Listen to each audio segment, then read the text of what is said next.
আসসালামু আলাইকুম, আমি কানিজ ফাতেমা অর্থ এবং টাইপ 2 হচ্ছে গুরুত্বপূর্ণ অর্থাৎ বাগধারার মোটামুটি গুরুত্বপূর্ণ যে বাগধারাগুলো আছে সেগুলো নিয়ে আমরা একটু আলোচনা করব।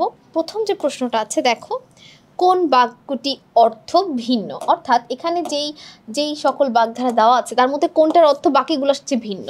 দেখো, প্রথমটা দেওয়া আছে মণিকাঞ্চন যোগ, তারপরটা দেওয়া আছে সোনায় সোহাগা, আর 4 নম্বরটা দেওয়া আছে আম দুধে মেশা। তাহলে দেখো, মণিকাঞ্চন যোগ, সোনায় সোহাগা এবং আম দুধে মেশা, এই যে তিনটা বাগধারা আছে, এই তিনটা বাগধারার অর্থ কিন্তু সেম।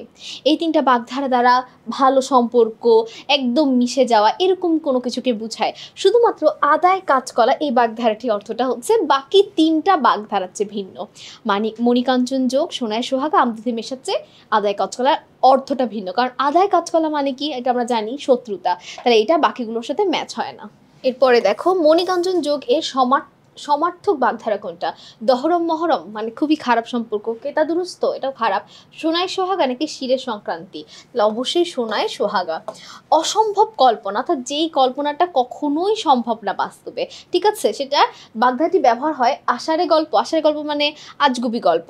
আকাশ কুসুম, অমাবস্যার চাঁদ থেকে আকাশ পাতাল। দেখো, আকাশ পাতাল মানে অনেক পার্থক্য, অমাবস্যার চাঁদ মানে যেটা সহজে দেখা যায় না। তাহলে অসম্ভব কল্পনাই মানে হচ্ছে আকাশ কুসুম, বলে না আকাশ কুসুম কল্পনা। এরপর দেখো, চুনোপুটি বাগধারাটির অর্থ কি? চুনোপুটি মানে কি? আমরা বলি না যে চুনোপুটি নেতা, অর্থাৎ তেমন একটা নাম করা নেতা না, সামান্য একটা নেতা। তাহলে চুনোপুটি মানে হচ্ছে সামান্য ব্যক্তি। তাহলে দেখো, কয় দেওয়া আছে দলনেতা, ক্ষয় দেওয়া আছে সামান্য ব্যক্তি, গয় দেওয়া আছে ক্ষমতাবাদ আর প্রভাবশালী, ঠিক আছে। তাহলে এরপরটা দেখো, উড়নচণ্ডী বাগধারাটির অর্থ কি? উশৃঙ্খল, অমিতব্যয়ী, নির্বোধ নাকি গোয়ার? উড়নচণ্ডী মানে হচ্ছে বেহিসাবি, যে হিসাব করে চলে না, ঠিক আছে।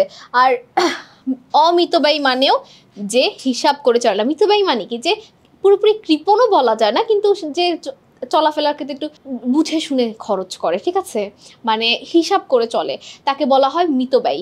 আর যারা হিসাব করে চলে না তাদেরই বলে অমিতব্যয়ী। তাহলে আমাদের উড়নচণ্ডীর সাথে বেহিসাবি যেটা, সেটা অমিতব্যয়ীটাই যাচ্ছে, ঠিক আছে। তো সকলকে অসংখ্য ধন্যবাদ আমাদের সাথে এই পর্বটি করার জন্য।